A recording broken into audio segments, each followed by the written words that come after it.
Wednesday live. I'm a consumer credit expert with nearly 10 years of experience. I've conducted over 10,000 one-on-one credit consultation, which has resulted in over 1 million disputes and tens of thousands of accounts being deleted from credit reports. And I'm really looking forward to sharing with you what I've learned in our Q&A lives that we do every Wednesday right here on Facebook and YouTube. So thank you so much for joining me. And if you haven't heard me say this before, our credit report and scores play an enormous role in so many areas of our lives.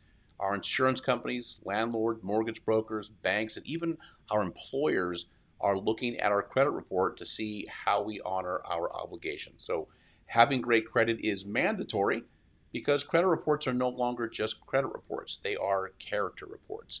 They become our adult report card, and they tell a story of what we do when we are entrusted with credit. And that's why we do these live weekly Q&A sessions. So thank you so much for joining me.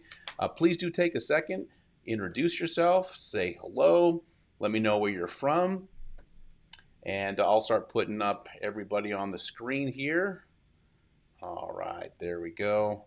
And I'm just going to make one quick adjustment, and then we're going to talk about something really interesting today. So as you might know, if you've been here before, one of the things that I really like to do is I like to talk about the questions that I get during the week. And last time when John and I got off the live together, one of the comments was, hey, how come you don't talk about a whole lot of myths? Well, the fact of the matter is we do. We spend a lot of time talking about credit myths. But a lot of the questions I got last week had to do a lot with myths that we believe in the dispute process. And what's really interesting about this is a lot of the myths that people believe when it comes to the dispute process come from credit repair companies. This is an interesting thing because I can look at these and go, yeah, you know what? There was a time when I believed in a lot of this stuff myself. And the reason why that happens is you get people in the credit repair business who listen to people in the credit repair business. Hold on one second here. I think I'm getting an echo. Yep, there we go.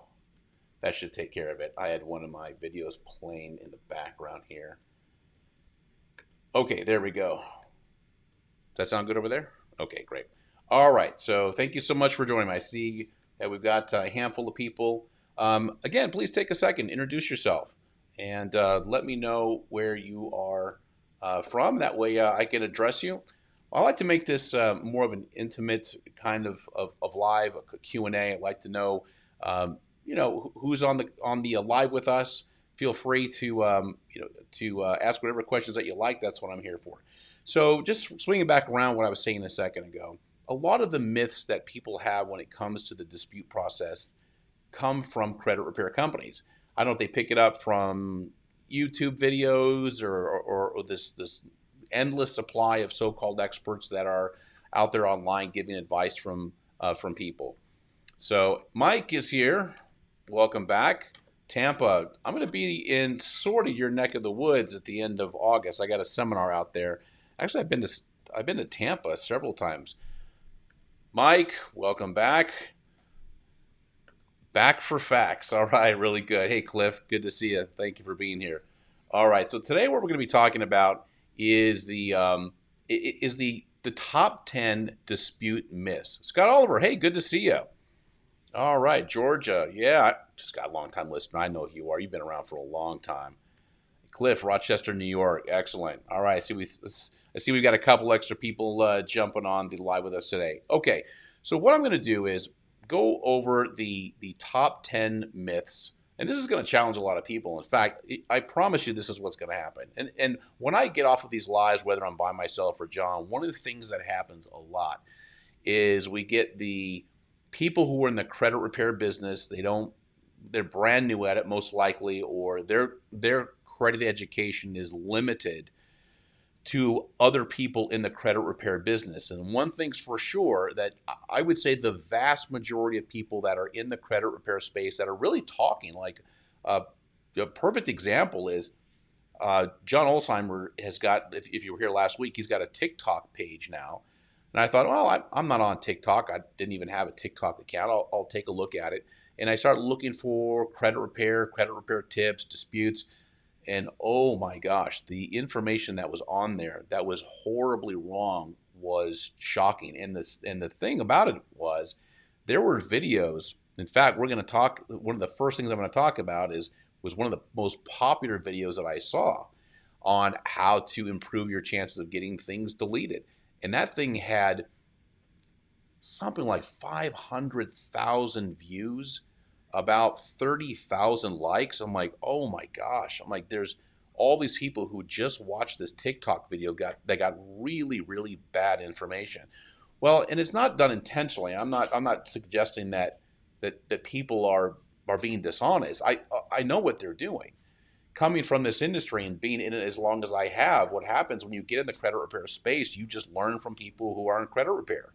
And you go to seminars, and a lot of times you're getting information people who are in credit repair, as opposed to getting information from people who come from the bureaus and come from FICO, or attorneys that specialize in this kind of area. So that's why I bring on guys like John, and I've had Judah Stein on. I've had another gentleman on. I keep forgetting his name. Stuart Price has been on with me. So I've had Steve Rieger on with me, formerly with TransUnion for almost 27 years, I believe. So it's really important for me to give you guys real information, real truth about how this industry works. How to dispute properly is going to be the subject we're going to talk about today. So Mike's comment, YouTube has more people that continually put out so much misinformation. Yeah, I mean, that's the thing about free speech and YouTube and Facebook and also TikTok, especially as I'm now learning, is there's no fact checkers there. I mean, as far as real credit experts, like I'll give you an example. One of the things that I'm authorized to do is I can testify in federal and civil court as a credit expert. There's about 25, 30 of us in the country that make ourselves available to attorneys when lawsuits are filed against banks and bureaus and so forth. And in order to be able to do that, you have to stand up to the scrutiny of the opposing counsel. And one of the things they're going to do is they're going to try to tear you to pieces. And if they see you doing something like, for example, if you do a video and you're talking about doing any of the 10 things that I'm going to talk about on the myth section of this video, you're out, because they know that you're going to be destroyed in a cross-examination or a deposition. So that's why you have so much bad information out there, is because there's nobody that's really challenging them. Okay, so let's get into the thick of it. So I'm going to talk about right now the top 10 myths when it comes to disputing. All right, so let's get started. How about that? I need to back this up, a little ahead of myself. Okay, so top 10 dispute myths. Here we go. All right, number 1. This was the video, by the way, that I saw on TikTok. It was the most popular video. It had, I think, about 500,000 views. I can't tell you how many likes, but it was shocking. So here's the contention. If you remove old addresses, somehow that disassociates you from your credit. And I watched a video of a woman going into her Equifax or Experian account and changing her address. She's like, oh yeah, your addresses are connected to your credit accounts. And that is completely untrue. That couldn't be more untrue. So credit bureaus have very complicated matching logic. Very sophisticated stuff. And I've been on with John Alzheimer talking about this, and also Steve Rieger talking about this. These are guys that worked in the dispute divisions of bureaus. So we know this for a fact. Now, here's one thing that John and I didn't go into detail when we talked about this a couple of lives ago. In fact, it might even been our last live. Is that what you and I see when we order our credit report from, for example, I've got Experian. I got Experian app on my phone. I've had it for probably 8-9 years, something like that. But it doesn't really matter. If you go to Credit Karma, you go to annualcreditreport.com, you go anywhere. What you and I see is called a consumer disclosure, a consumer credit disclosure. It's not really a credit report, even though we call it a credit report. So what's the difference between a consumer credit disclosure and a credit report? Well, a credit report is a massive, massive document. It includes everything about us, everything going back from the moment we first had our first trade line or our first inquiry. For me, that goes back to 1989. That is on my credit report.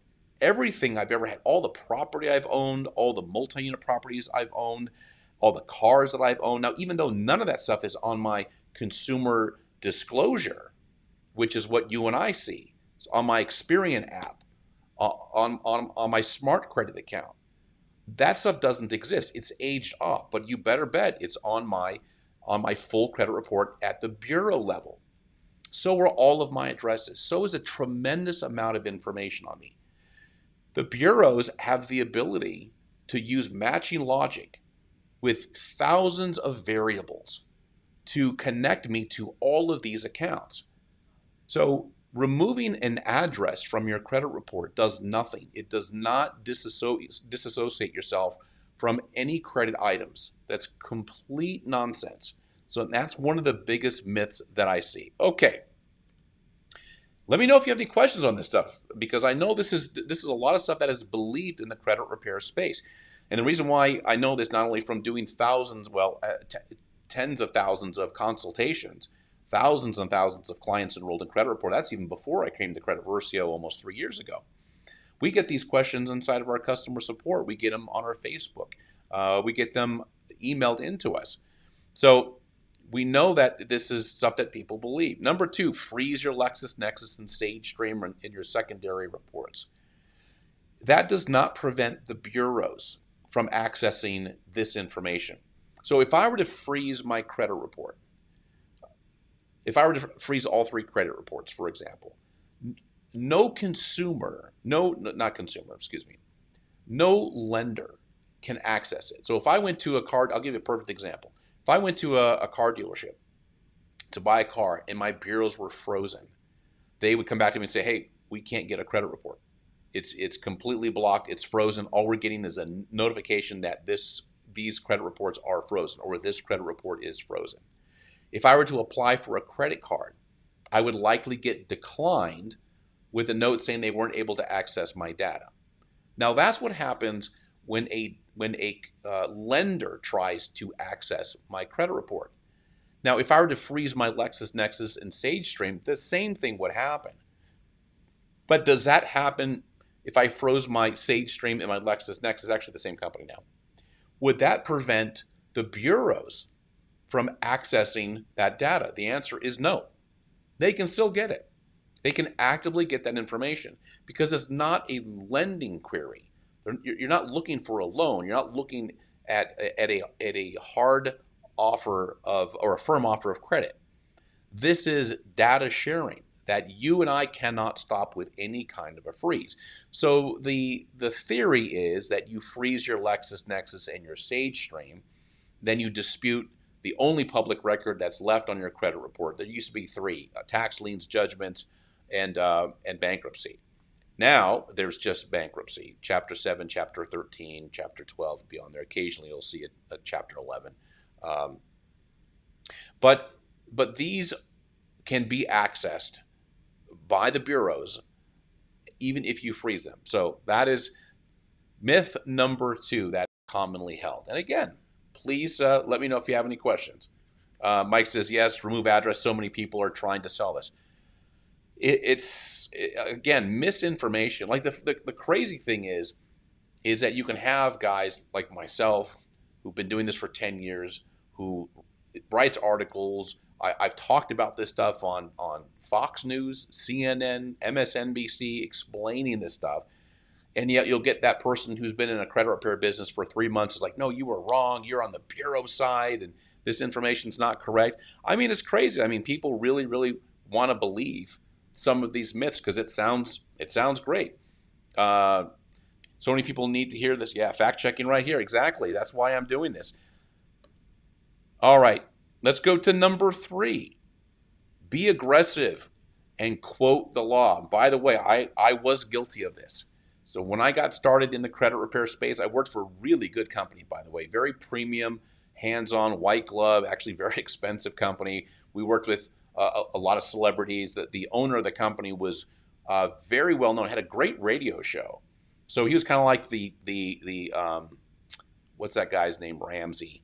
Gosh, I forgot his name. He's the financial guy. I can't remember his name. I'm sure somebody's going to remind me here in the comments here. But anyway, he was so popular on air that he got a lot of very famous people, a lot of professional athletes that would call in, and I was the guy that dealt with most of them. So, man, the names of the NBA and NFL players that I've talked to over the years, and baseball players, and people who you think, I mean, wealthy people who have horrible credit, that you're surprised when you're on the phone with them, or you're on the phone with their handler and you see whose credit report you're looking at. It's pretty crazy. But one of the things that we did, Dave Ramsey, yes, Cliff, thank you so much. Big props to Cliff. I couldn't remember. Of all the names you think I'd be able to remember. Anyway, all right. So, but we used to do this in our letters. We'd really aggressive. This is what the law says. This is case law. And you guys got sued recently. I mean, we would fill these letters up. And the problem is, especially nowadays, not so much back then, but especially now, is today bureaus are all too happy to exercise their legal right of discarding letters that come from credit repair organizations. Now, we got away with a lot back then, but now it's really happening a lot where bureaus are like, nope, we know this wasn't sent by you personally. This was sent by a credit repair company. There's a lot of ways that they can tell. And we were really aggressive, like, we're going to sue, we're going to do this. And we're writing these as our client, by the way. And that's how a lot of credit repair companies operate, unless they have a power of attorney, which we didn't bother with any of that. So where I got the change of heart on this was sitting down with Steve Rieger. Now, if you've been watching the live for a while, you've probably seen Steve Rieger on here with me. He used to run the dispute division for TransUnion on the West Coast. He had a couple, I think about 400 or 500 employees that were under his charge, and they handled about 15,000 disputes on a daily basis. So this guy was the ultimate authority, what goes on inside of a bureau in the dispute resolution division.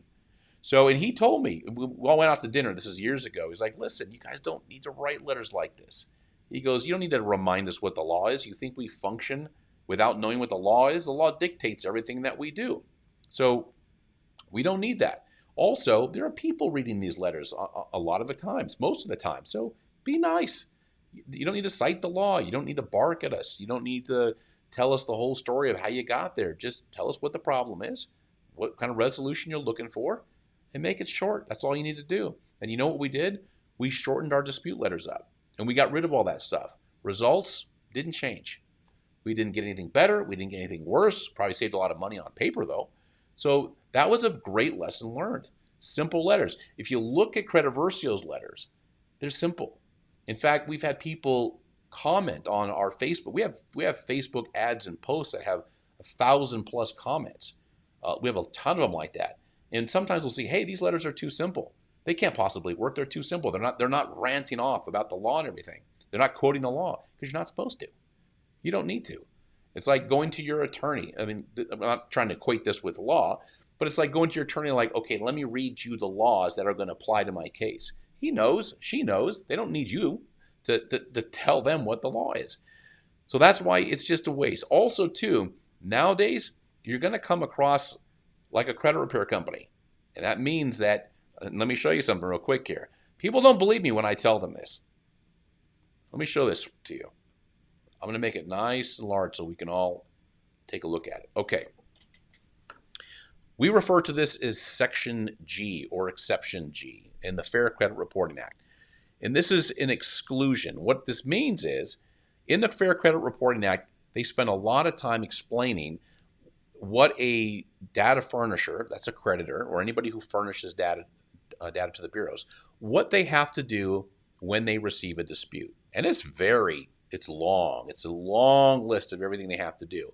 And then somewhere towards the end, they say, oh, by the way, this paragraph, this is the paragraph which goes over pages, I'm going to read this to you, and you can read along with me, shall not apply if the notice of the dispute, this is a dispute letter or online or paper, is submitted by, is prepared on behalf of the consumer by, or is submitted on a form supplied to the consumer by a credit repair organization, as defined by Section 403. Now, the reason why I wanted to emphasize that is people go, well, wait a minute, Credit Versio is a credit repair company, isn't it? No, we don't prepare letters. You prepare the letter. All Credit Versio does is just guide you through the process and assemble a letter of what you put together. So that's why the bureaus can ignore letters, or typically won't ignore a letter from Credit Versio. Happens on occasion, but it's very, very rare. Okay. Next, let's go to number 4. Handwrite your dispute letter. Anybody heard of this one? Handwriting a dispute letter. I did a Facebook Live in Credit Warriors, which has about 500, well, at the time, had about 500,000 members. I can't remember how many hundreds and hundreds of people were watching this live all at once. And a lot of people are like, hey, I handwrite my letters. You should handwrite your letters. Not just handwrite them in blue ink. Complete nonsense. The problem, if you handwrite a letter, and here's why I think that idea persists. I think it persists because people want to avoid coming across as a credit repair company. You know, one of the things that we did back in my old credit repair company is we had this technology called spinning. And the spinning technology would always change the letters a little bit. And it had like 100,000 different variations of a letter. And all that was done in the attempt to try to fool the credit bureaus into thinking that the letter was written by the consumer and not by a credit repair company. Well, why would a credit repair company go through all of that effort? That's why right here, this thing right here, because the bureaus can, and also your creditors can discard letters that come from credit repair companies. So this is another thing that kind of came up, like, well, if we handwrite our dispute letter, surely it won't be seen as a letter coming from a credit repair company. You don't need to do that. Okay, don't write stuff by hand. What if your handwriting is like mine? I mean, I can read my handwriting. It's good for like the first paragraph or two, and then it gets really, really sloppy. Somebody's got to read that. And the OCR machines at the bureaus have to scan that. So people are reading this stuff. So if you make it hard for them, it can be a problem. You might get a letter back saying, "Hey, we really don't understand what it is that you're asking us to do." Number 5. Here's one that kills me. If nobody in their right mind would really consider doing this, like put each dispute on a separate letter. So for example, if I've got 20 accounts on my credit report or 15 accounts on my credit report that I want to dispute, and I send 20 different letters to each bureau with the idea that it's going to like game the system or make it look more legit. So I asked Steve Rieger about this, and I asked, there's a couple of people who work at the bureau level that I asked about this, because I wanted to see if anybody gave me a different answer. And they all said the same thing. Like, no, why would you do that? Why would anybody who has a legitimate dispute think to put every single dispute in a totally separate letter? Why would they do that? That would raise a red flag. And Steve's words were, yeah, that would probably tick somebody off. Why would you do that? It just makes so much more work. Whatever you're disputing, whether it's one account or 20 or 50, put it all in one letter.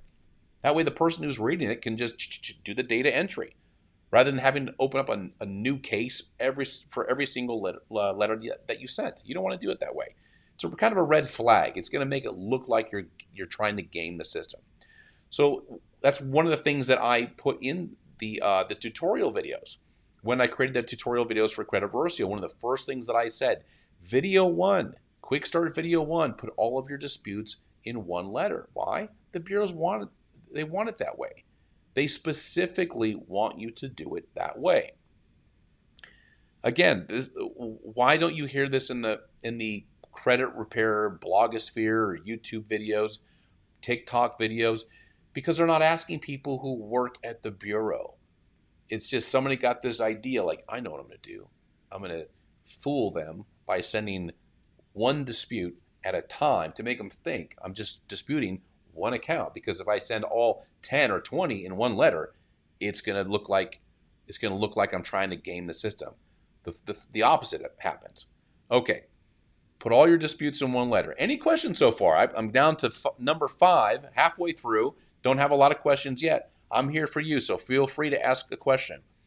Okay. Oh, here's a big one. And by the way, this is one that I want to put a little bit more meat on the bone here, because this is a really, really important one. The belief that template letters are discarded by the bureaus. Now, I've gotten into several online debates back and forth. Well, I wouldn't even call it a debate. I'm like, let me explain to you how this works and why.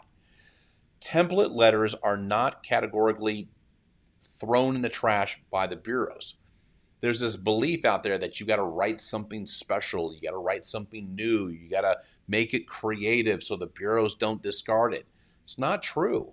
They don't care. Listen, most of the people who are at the bureau level who are reading letters, I know a lot of these people. They're over at Smart Credit now after they retired. So, Amanswell, hey, welcome. You're right here about halfway through the top 10 myths, so good to see you. And they've told me stories about reading letters, okay? So real people read these things. A template letter is not going to be dismissed by the bureaus. You know why? I'll tell you why. Because some of the most popular dispute letters that people send are coming from templates that they've downloaded from 2 sources: the Federal Trade Commission, FTC, and the CFPB, the Consumer Financial Protection Bureau. Do you know what those 2 things have in common? They are the regulatory agencies that oversee the bureaus. Now, can you imagine what a storm of craziness there would be if the bureaus decided to ignore the template letters that came from the FTC and the CFPB? These are guidelines that the FTC and the CFPB give people to dispute things on their credit report when they need help. And they're all the same. So the idea that template letters, we're on number 6 right now, are discarded by the bureaus because they're not creative, or they weren't written from start to finish by the consumer, is untrue. Now, going back to what I said a second ago, well, why is that a belief? Why do a lot of people in the credit repair space and also consumers, just the private citizens, believe that templates are going to be discarded? Well, it comes back to this. They think that the template will be seen as coming from a credit repair company. That's not how credit repair companies that's not how bureaus and creditors determine if a letter came from a credit repair company. There's a couple ways they can tell. Number 1, the postmark. That's the dead giveaway right there. In fact, I was in a training session with John Alzheimer. This is probably about 5 years ago. And he was telling a story about when he worked at Equifax. And he was talking to us, because most of us there, it was a small group, maybe about 40 of us. And all of us were relatively big credit repair companies. And he said, guys, when you send out your dispute letters for the day, you might have 500, 1,000, 5,000 dispute letters that you send out in the big crates, the big USPS crates that they give you. And we're like, that's how we have to do it, because they come off of our printing machines, stamping machines, and we put them in these big bins. And the bins are given to us by the mailman. So he'll pull up to our door every single day. This is how it is at my old company. It's how it was, or how it is with every other credit repair company. And we would give them the bin filled with letters. He said, those bins, or your letters, come in. After they get processed, they get put back into bins, and they arrive at Equifax in bins. He's like, and they all have the same postmark. They all have the same date on them. We know they're coming from a credit repair company. It's easy. And we put them over off to the side because we know they come from a credit repair company. For example, to make it even a little bit more simple, if I hired a credit repair company, let's say I hired the big monthly fee credit repair company out of Salt Lake City, Utah, the one that's got the word law in it. Everybody knows what I'm talking about, I'm sure. Okay, they have several offices, but their dispute center, their processing center is based in Salt Lake City, Utah. And the reason why I know that is I've hired people from Lexington Law to work for me in my other company. And if I hired them and I live in San Diego, California, and I send a dispute to the three bureaus, and the postmark is Salt Lake City, Utah, but I live in San Diego, California, what's that going to tell them? I didn't send that letter. In which case, this applies. What does it say? Is submitted by. Okay, if a notice of dispute is submitted by, that's dropping a dispute letter in the mail by a credit repair company. That means all bets are off. They can completely ignore it. But it's not because it's a template letter. It's because it was sent by somebody other than the person themselves, the person who is doing the dispute. Any questions on that? Feel free to ask. That's what I'm here for. Okay, next.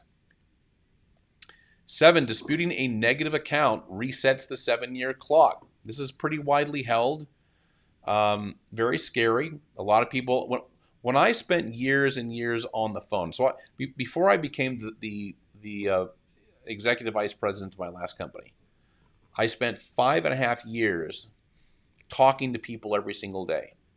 10, 20, 30 people every single day doing consultations. I think I probably did over 20,000 in the 5.5, maybe 6 years that I did that. And I would get that question a lot. It's like, hey, if you dispute this, is that going to reset the 7-year timeline? The answer is no, it does not. The 7-year timeline is hard-coded. It's in the Metro 2 code. It's called the date of first delinquency. We refer to it as the DOFD. Now, by the way, most credit reports do not have a DOFD field. Okay, you don't see that. Remember when I got started, if you're late to join me, you might have missed this. But remember in the very beginning, what I talked about is the difference between a credit report and a consumer credit disclosure.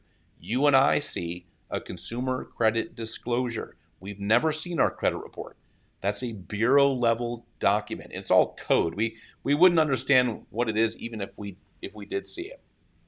Okay, so that date of first delinquency, that's that first 30-day late payment that then went to a 60, a 90, a 120, maybe a 150, maybe a 180, and then ultimately what's called terminal default charge-off collection. Okay, so when does that 7-year start? That 30 days right there. That first 30 days that led to default, that went straight into default, that 30 days. Now, that date does not change ever. There's nothing you can do to change that date. Okay? So it doesn't matter if you dispute, it doesn't matter if you pay it, it doesn't change that date. Okay. Let me know if you have any questions on that. Next one is a big one, number 8. Now, as I said a second ago, I've had thousands and thousands of consultations with people. And when you talk and enroll thousands of people in credit repair, it is a statistical inevitability that clients, that people who are in the dispute process are going to get sued. That has nothing to do with the dispute process. There is nothing punitive about the dispute process. Meaning, if I send a dispute letter, the credit bureau or the creditor, not the credit bureau, but the creditor's not going to read it and go, oh man, this guy, he's disputing this account, let's sue him. Doesn't work that way. When a data furnisher, whether it's or creditor rather, whether it's a original creditor like a Citibank or a Barclays or Ford, or a collection company like LVNV or Midland or whomever, if they decide to sue, that's part of their business model. And they made that decision probably long before anybody ever sends their first dispute letter. So, but what happens is when people get sued and they're in the repair process, the first thing, and understandably, I get it, understandably, they're going to go, I disputed this account and that's why they're suing me. The two don't have anything to do with the other. In fact, a lot of times what you'll see with lawsuits is they'll file them before what's called the time bar date comes up, meaning every state has a statute of limitations. It's a timeline that you can sue for restitution, that you can sue that borrower to claim whatever losses, whatever damages, whatever amount that you owe. So some states it's 2 years, some states it's 4 years, some states it's a lot longer than that. So one of the things that you'll see happening is, let's say let's say the time for a particular state is 4 years, and it's 3 years 6 months. They're like, okay, we need to file a lawsuit on this against this person on this account. Well, if they happen to be in the dispute process, sometimes that consumer is going to think, well, because I disputed it, that's why I'm getting sued. That's not the case. That plan was probably dictated by the time bar date. Does that make sense? Anybody have any questions on that? Got a handful of people here. You guys are very, very quiet today. Except for Mike Smothers. But we can always count on Mike. Okay, coming down to the end, number 9. This is a good one. I see this a lot in our Facebook comments. The myth is that online and paper disputes are treated the same. Fact of the matter is they're not. Actually, they're treated very differently. There's some plus and minuses to both. So let me cover some of them here in a second. The pluses for online is it's very instant, it's very quick, it's easy to do.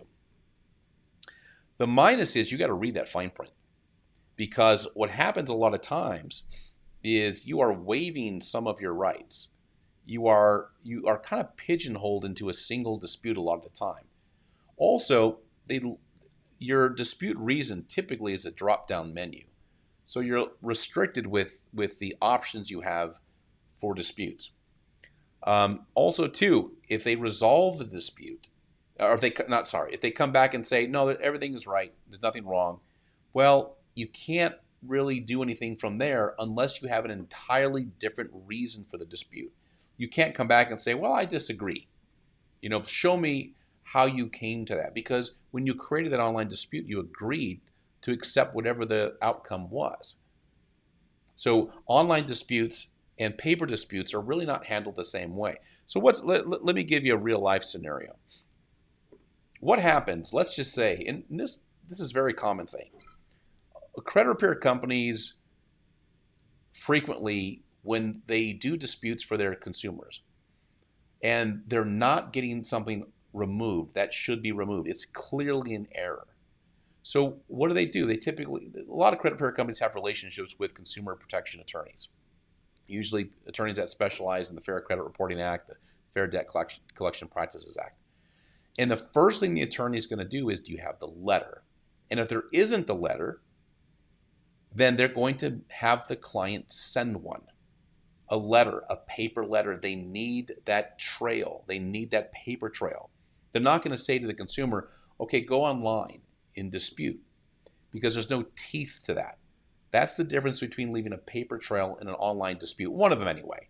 So no, online disputes and paper disputes are not handled the same. All right, lastly, this is one that I could put this one first, put it last, it doesn't matter. It's always the big one. This is something that I've always found, like, I've always scratched my head on this one. Every single day, every day, we get people who post and who email in, hey, can I dispute inquiries? How do I dispute inquiries? How do I get this inquiry off? And this was a very entertaining thing for me. And by entertaining, I'm not taking anything away from the people that I talk to on the phone, the people that I consulted with. It's just really the lack of understanding of what's significant on a credit report and what is not. I would do a consultation with people, and they'd have 12 collections. They got late payments. They went through bankruptcy, and they're like, hey, tell me about these inquiries. How do I get these inquiries off? I'm like, bro, you've got way bigger concerns than inquiries. Inquiries are the last thing you should worry about. First of all, they are the least impactful thing on a credit report. All FICO models and Vantage Score models ignore inquiries once they're 12 months old. They don't always impact your credit score negatively. If you've got a bunch of them within a certain period of time, they're deduped, which means they only count as one. So Don't fixate about your inquiries. In fact, I wouldn't even spend any time disputing them. The only time an inquiry is ever really an issue is that I know of is if you're trying to apply for business credit. They don't like to see a lot of personal inquiries. That's it. That's it. Scott, that is a big question, my friend. I can't put that on the screen because it's too big. If you can whittle that down to something smaller and more concise, I can probably put it on there. But I'll read it and I'll do the best that I can. Cliff with a question: is it true if you open an online account with one of the credit agencies, do you lose the right to continue to dispute a previous dispute? Cliff, I don't know. First of all, disputes are finite, meaning bureaus really don't keep a memory of a dispute. So once a dispute is resolved, it's done and over with. Just like FICO and Vantage Score. When you get a credit report today, FICO and Vantage does not remember it doesn't remember your credit report from a month ago. So these are all things that are queries. So let me just read this one more time, make sure I got it. So is it true if you open an online account with one of the credit agencies, do you lose the right to continue to dispute a previous dispute? I just wouldn't do it online. Always do paper. You really want that paper trail. I don't know the answer to that because, frankly, I've never been an advocate at all of online disputes because I've read the fine print in a lot of online disputes, and once you read it, it's not really an online dispute is not really for you. An online dispute is really for the convenience of the bureaus, and I think you'll gather that as if you read it. Okay, Ran, if your account is payoff less than full balance, I believe that's what you're asking. Let me just bring that up on that. Is flag as charge off? Is it true that credit bureaus don't count this account anymore in FICO 8? No, that's collections. That's not a charge off. So let me just make sure I understand this correctly. If your account is, I think you meant paid off less than full balance. Is that what we're talking about? As a charge off, is it true the credit bureau don't count this account anymore? FICO 8. Not for charge offs. Charge off with original creditor is not ignored by any model. Now it is. Okay, great. You said yes. So I just want to make sure I was reading that correctly. I know sometimes it's hard to. I'm phenomenal at typos myself when I'm trying to do it on my phone or I'm trying to type fast. So collection charge-offs with original creditors, no. If you pay it off, FICO and Vantage Score, even the contemporary models 8, 9, 10, and 10T will still see that. Collections is a different story. Okay, they ignore collections. It's a different animal altogether. Okay, Scott Oliver, I received a credit reporting removal from IC Systems concerning old debt. It states that they're removing the account from what they're reporting, but then this line, our attempt to verify this debt due owing will continue, but the debt will not. Oh, I see. Okay, I know what they're talking about here. Port agencies. Okay, yeah. Scott, this is a great one. So a minute ago, I was talking about time-barred debt. Or something that's beyond the 7-year statute of limitations. Hold on one second here. Removal letter from IC System concerning old debt. It states that they're removing the account from what they're reporting, but to verify this debt due and owing will continue, but will not be reported. Yeah. So essentially, Scott, I've actually received one of those before. So it's no mystery. I always tell my story. When I get deep into these kinds of things, that I came into credit repair because I was a client, I needed it, and this is about 10 years ago. So about 3 years ago, maybe 4 years ago, I got a letter out of the blue from one of my old a collection company from one of my old original creditors from way back in 2009, I think, and it said the same thing. It's like essentially what that's saying, Scott, is, hey, listen. We can't report this because it's past the 7 years. We can't sue you for it. Now, I'm not going to use this language. I'm paraphrasing. We can't sue you for it because it's past the time bar debt. They'll probably use a different terminology than that. But we sure like you to pay us. And if it's on the credit report now, we're going to remove it. So I got a letter like that saying that, hey, we can't report it, we can't do anything legal to claim the debt, but would you still consider paying this? So that's essentially what you got. Don't worry about the long post, Scott. Actually, I think it helps people to really, um, reduce and get very concise with what they're asking when they have to make it a very, very, very short post. Okay, that was a fast 45 minutes. Okay, I'm going to hang out for another minute. Anybody have any other questions about the 10 dispute myths? And by the way, these are things that I'm answering, I wouldn't say on a daily basis, but I get at least a couple of these every single week. And I'm sure our customer support team gets these every single day.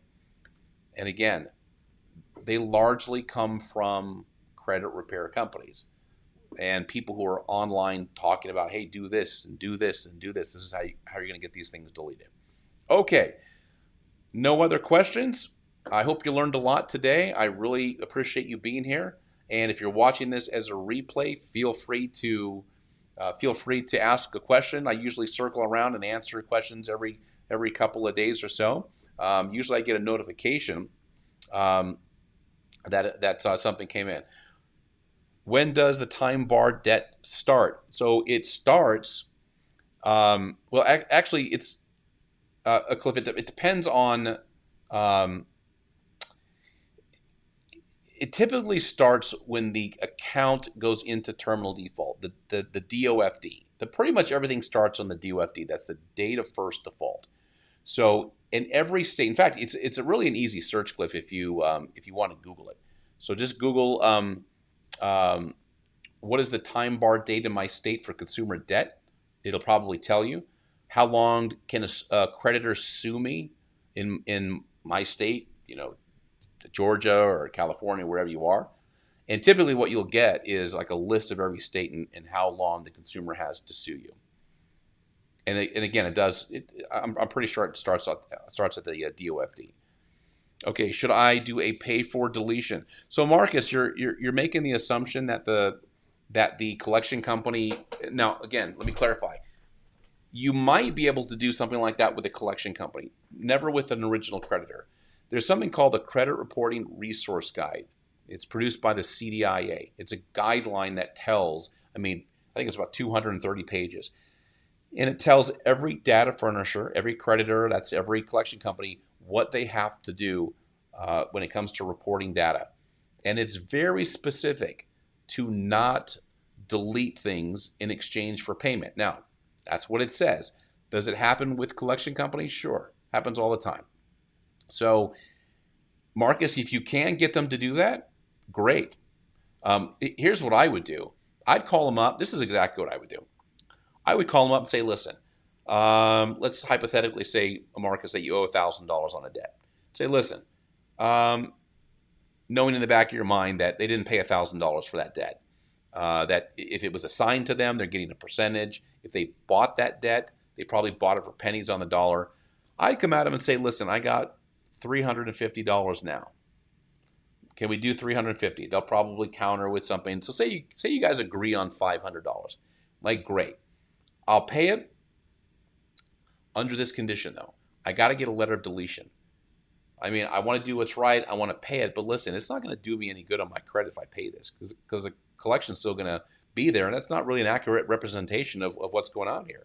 So if you want to give me a letter stating that you'll delete this from all three bureaus, if assuming they're reporting to all three bureaus, which they probably are, then you email that to me right now. I'll wait on the phone for you. And then I'll give you my credit card, debit card, and we'll take care of this today. But I would wait to get that in writing because you'll hear some tricky language sometimes, Marcus. I've had this conversation hundreds of times with people where they were on the phone with the collection company and they said, yeah, will you delete this? And they said, you know what? We'll take care of that debt for you. Yeah, we'll make sure that debt is zeroed out.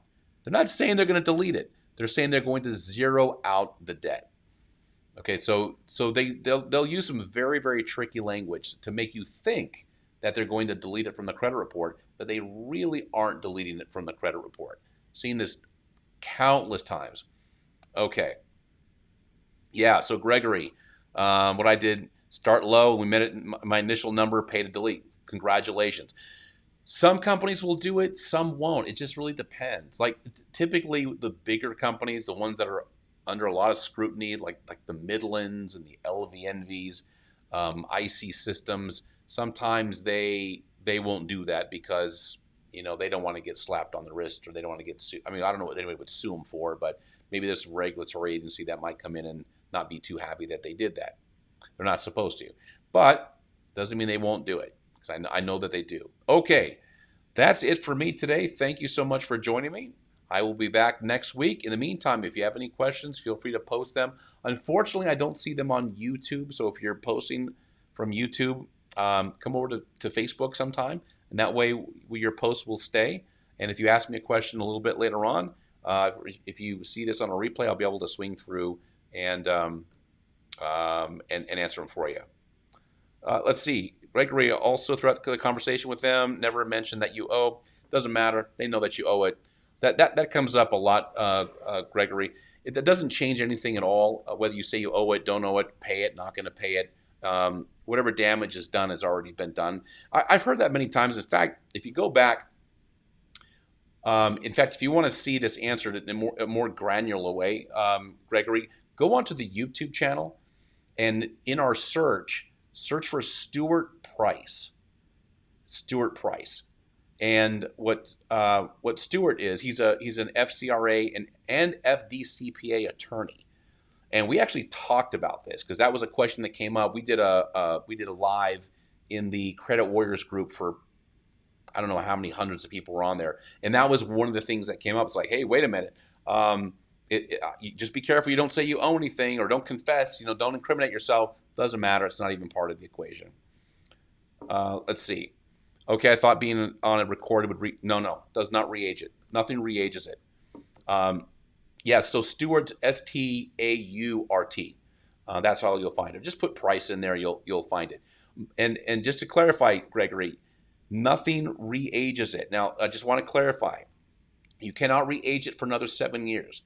Okay, from the date of first delinquency, that 30 days with the original creditor, when it went 30, 60, 90, 120, 150, 180, whatever the trajectory was to the time it was charged off.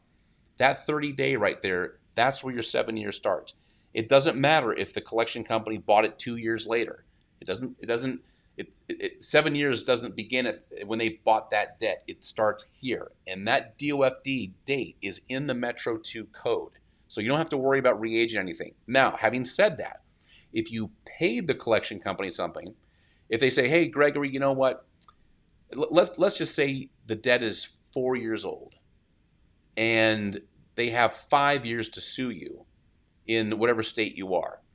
Okay, so what'll happen is if they say, you know what, Gregory, be a good guy, show that you want to do the right thing. Why don't you make just like a good faith payment, like $10? And you're like, okay, I can do $10. Now, you didn't restart the 7 years, but you did restart the time bar date. So they had 5 years to sue you. Let's just say it was 4 years and 11 months. Okay? If you pay them that $10, now it starts over. Not the 7 years, but that 5 years that they have to sue you. That's what you want to be careful for. So the moral of the story here is, if you're going to be dealing with a collection company, just pay them in full. Okay? Don't do payments. Don't do a mini payment. All right. Hope that makes sense. And I believe Stuart and I might have talked about that in the video. So it's been about a year plus since I've done it, so I don't really remember exactly what we talked about. But feel free to look it up, and it's a really good watch. Okay, everybody, thank you very much. Gregory, you're very welcome. Thank you for joining me, and we'll see everybody next time. Take care.